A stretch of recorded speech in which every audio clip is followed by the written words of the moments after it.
बढ़ावा देने के लिए से ये बजट बहुत ही जबरदस्त कहा जाए। अब बताइए। हाँ। सर हम लोग क्या बोल रहे थे कि कोई बुरी खबर ना आए तो अच्छा होगा। बुरी खबर तो नहीं आई और अच्छी खबरें ढेर बट सारी। अच्छी खबरें कितनी आ गई सर। हमने सोचा था 9 लाख करोड़ कैपेक्स आएगा, 9 का 10 कर दिया। हमने सोचा था 6.1% आपका फिजिकल डेफिसिट आएगा, 5.9% आ गया। पहली बार मैंने देखा है कि कस्टम ड्यूटी इन्होंने 4-5 सेक्टर में काटी है इस बार। सारे फ्लोरोब का बात किया इन्होंने, टीवीज का बात किया, अलग अलग चीज़ों का बात किया।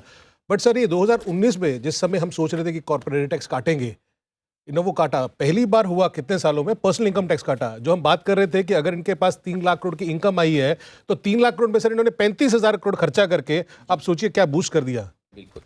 तो इंसेंटिव भी दिया है, कैपेक्स भी किया है और फिजिकल डेफिसिट मेंटेन भी किया है। बिल्कुल। इस बजट में वो सब कुछ है जो भारतीय बाजारों को, भारतीय इन्वेस्टर्स को खुश करे, और इस बजट में वो सब कुछ है जो भारतीय इकोनॉमी की ग्रोथ को आगे बढ़ा सके। जल्दी से एक क्विक टेक क्वेश्चन है टैक्स वालों को कि इन्होंने बोला कि न्यू टैक्स रिजीम जो होगा वो डिफॉल्ट हो जाएगा, राइट? अगर वो डिफॉल्ट हो जाता है इसका मतलब है कि एटीसी एंड हो जाएगा?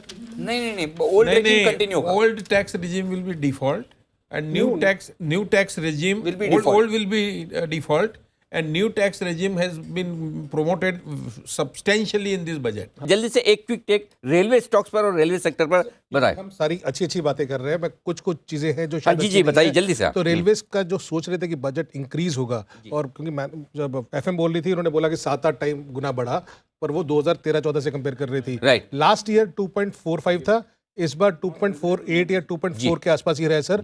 तो कैपिटल आउटले रेलवे पे बढ़ा नहीं है इस बार। सेम रखा है। आपकी पसंद के आप 3-3 स्टॉक नोट करके रखें। सिर्फ स्टॉक के मुझे नाम चाहिए, मैं आऊँगा, लेकिन राहुल सर भी देने वाले हैं। उससे पहले जल्दी से एक बार हाँ वरिंदर शुरुआत कीजिए टॉप 3 पिक्स बजट के बाद। बस 3 इतना अच्छा बजट आया सर, उसके बाद सर किन स्टॉक्स बोल रहे हैं सर? क्या बात है सर। तो मेरा तो कैपेक्स है, manufacturing capex, Okay. Manufacturing capex. अगर आपको बहुत सेफ खेलना है तो एलएनटी ले लीजिए या कमर्स ले लीजिए। ये 2 स्टॉक्स है जो अगर कैपेक्स होगा 10 लाख करोड़ होगा ये चलता रहेगा।